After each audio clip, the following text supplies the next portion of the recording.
Hey, what's on, guys? Even Netflix Game here, and today we're looking at an article by The Motley Fool. Netflix is all in on cloud on developing a new cloud game platform. What does this mean for the stock? So let's have a look. Who believes the future of games is in streaming, which I also believe. Netflix has become synonymous with subscription video on demand, a notable feat for a company. It's like as DVD by mail rental service. But now it is in the midst of another metamorphosis as it expands its video game creation and distribution arm. Netflix recently revealed it is building a cloud gaming platform promising to deliver its titles across an array of connected devices. With Netflix getting into the game streaming market, there are certainly lots of investors to be excited about. However, the nascent space is unproven, and one big name tech company that attempted to make a go of such a service has already given up. Yeah, that was Google Stadia. For those who don't understand, yeah, that was a massive flop. With this in mind, does the effort mean that now would be a good time to pick up shares of Netflix, or is it a video game adventure simply too much of a risk? The risk of being a one-trick pony. So let's have a look. Netflix has moved into video streaming in 2007, which also happened to be the first year the company had passed more than $1 billion in annual revenue. In 2022, Netflix income topped $31.5 billion. Jesus. The success of the streaming operation, however, unlike many of its mainstream rivals, Netflix does not have a diverse business model. I would argue they've got somewhat of one. Like Netflix does have, obviously, some games are on Steam. You can buy some games from Night School Studios and uh, Spy Fox from Steam. You can also buy Roald Dahl books from Netflix owns Roald Dahl Company, and also the Millerworld stuff. And they also have a theatre, Grumman's Egyptian Theatre. So Netflix does have somewhat of a diverse model, but it's mainly focused on the streaming operation. Netflix it has no cable TV or no TV or cable networks, no theme parks, and no. It operates a handful of movie theaters. They typically showcase its streaming content. Okay, they mentioned that lack of diversification has proven problematic for Netflix. In 2022, the streamer's customer count declined in a significant plunge in its share price. By contrast, when Walt Disney shed a net 2.4 million Disney subscribers in its fiscal 2023 first quarter, its stock price climbed because its theme parks business continued to do well. That's not the reason. That the people that unsubscribed were majority from India because of lost cricket, and the average revenue per user from those people was lower than yeah. Netflix took its first step into the video game arena in 2021 with the launch of dozens of iOS and Android titles, which it pitched as exclusives for its subscribers. At the time, the company spoke of its excitement about the journey it was on. Customers, it seems, were much less enthused.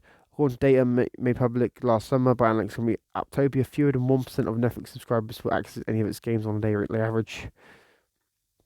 I'm curious what the numbers are now, though, because they've added some quite big name games to that list, so could be a lot higher now. Despite the poor performance of its gaming segment so far, Netflix remains fully committed to it. Co-CEO Ted Sarandos stated during the streamer's 2022 Q3 investor call that the company thinks that the future of television, of films, and gaming is streaming. And Netflix is not only the company to have recognized that potential of streaming videos. Big names making small dents. Okay. So, Microsoft introduced its cloud gaming service to Xbox Game Pass Ultimate in September 2020. Priced at $14.99 a month, the platform lets users play high-end games in real time without first having to download them to a device. In October 2022, Microsoft revealed that 20 million players were using its cloud gaming service, though passing just how many are paying for subscriptions is unclear because some titles are exempt. Yeah, you're talking about Fortnite here. Fortnite's is the only free game I believe on that list, so. Alpha also got into cloud gaming space a few years back with the launch of Stadia, a freemium platform backed by a smattering of running developers, including Ubisoft Entertainment and EA. I mean, can you really class EA? I mean, EA brought 5 games to Stadia. That's not really, I wouldn't really call that much support. However, Alphabet shut down Stadia in January, ostensibly because the service had not attracted a significant number of users. According to one study, Stadia had less than 5% of the cloud game market in 2022, whilst Microsoft commanded as much as 70. Damn, and Netflix is going against Microsoft, who's got like 23 studios plus Bethesda plus potentially Activision. Netflix needs to ramp up. Netflix needs to buy some more studios, man. Jeez. Well, Microsoft has so far had the better running in the cloud gaming world. It's worth noting that 20 million users paid or otherwise is still a tiny fraction of more than 3 billion people who enjoy video games annually. And though some investors may see Netflix entry into the sector as striking at the right time. Others may feel the streaming game are likely to always be a niche market, particularly considering the input latency is a huge concern for dedicated gamers. Nonetheless, Netflix seemingly believes it has something to contribute when it comes to video gaming,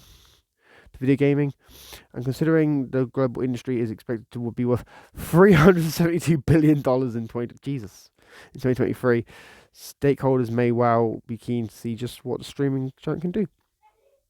Netflix is scheduled to reveal its first quarter results on April 17th. It will be interesting to see just what the company has to say about its video game ambitions. Management revealed the company is still very early in its journey, and so it remains to be seen if it's ready to discuss those plans in notable detail. After all, Netflix rewarded investors by moving early into a new field once before, and it's possible it could do the same again. Yeah, that's true.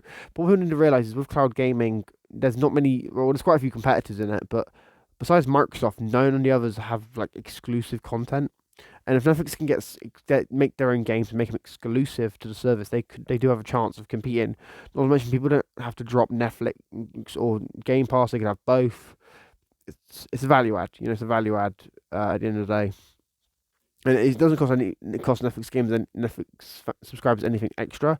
I'd also Netflix should also offer a tier where you can just access the games. I think that would be a good idea. But yeah. Anyway, guys, if you make sure you subscribe, like, share, comment. Let me know your thoughts about this in the comments down below. I've been Ethan Netflix Gamer, and I'm signing out. Peace.